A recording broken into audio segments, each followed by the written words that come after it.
Well, let's print the design that you see here to an A2 sheet. If I go into Layout and Layouts Manager, you can see I've set A2 420 by 494 in Landscape Layout, and we want to print it using PDFWriter. So it's File and Print.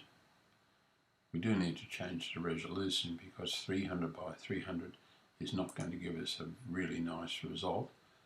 And what we can do here is just go into Properties, and down here we change to 2400, and in this spot here A2, and we want Landscape. We're going to apply all of those now, and we're done. So we're going to print paper. We could put a box around it, but it's much easier just to choose paper. And we're going to center the print. Notice up here that under scale it says 1 to 1.002, so we could even take the print to fit the paper off. So we're printing 1 to 1 this design on an A2 sheet, and that means that the scale factor on the sheet will be determined by the scale factor of the floating viewport. So let's OK it. I have included a little scale bar and the north indicator in here. So the design has now been printed to the PDFWriter, and it will put the file in the PDFWriter folder, and we can now use our Finder program and navigate to the location of the file and take a look at it.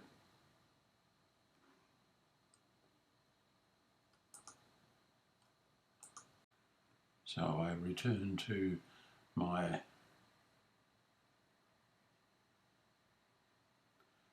start the Finder application, click on the iMac, down here into Shared and PDFWriter, and into my folder, and there are all the drawings that have been created, and the one we just created was job 50, and I'm going to open it with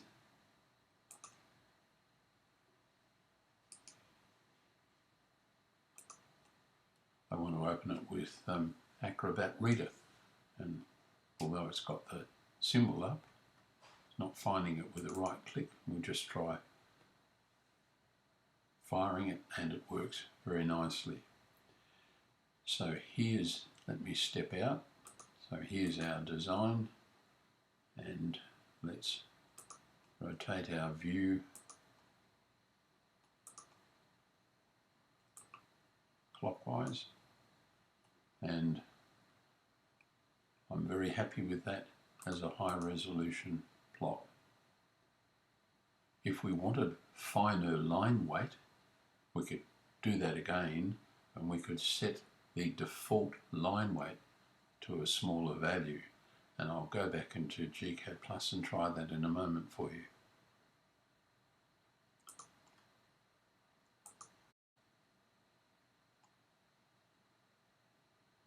Well, I've gone back into gCADPlus, selected everything, and I'll change the line weight. This will be a relatively crude way of doing it. The default thickness is 0.25. Let's drop it to 0.13 or 0.09, and we're done. We'll then go into our layout and print the drawing again. We use exactly the same settings as we had before, and the print is now done, and we can return to Finder. It's now job 51. We can go View and rotate the view clockwise, and there we are. Let's zoom in, and we've certainly got some finer lines. So the degree of resolution and definition is really up to you. I would prefer a mix of line weights, so I would set the thickness of various symbols or parts of the design appropriate to what you want to stand out. you notice the thickness of lines being used in the vehicle there parking are a little thicker, so it tends to stand out